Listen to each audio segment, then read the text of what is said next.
back during COVID, there was a plan to introduce tablets to the inmates that are in jail.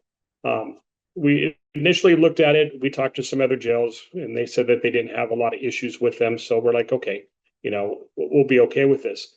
But what we've realized over the last few years is that the jail is more concerned about giving inmates tablets so they can play games than they are with staff safety. And what I mean by that is that they're taking these tablets, they're breaking them, and break them into pieces. They're taking there's metal strips inside of it. There's glass pieces that they from the screen, and they're making weapons out of these. Like I said, I've been with the jail for 28 years. In the last few years, we've had more weapons found inside the jail than I've ever seen in my entire career. And just last Friday, Superior Court ordered a transport for a guy to go down to Western State Hospital. It was court ordered competency evaluations. This guy had to go down to Western. So we were arranging to transport that person down to Western State Hospital. Staff from the courts went up to pick him up.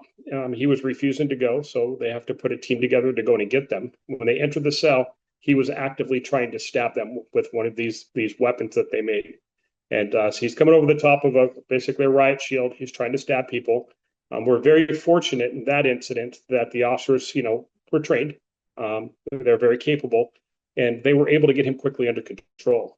And were able to prevent anything serious from happening.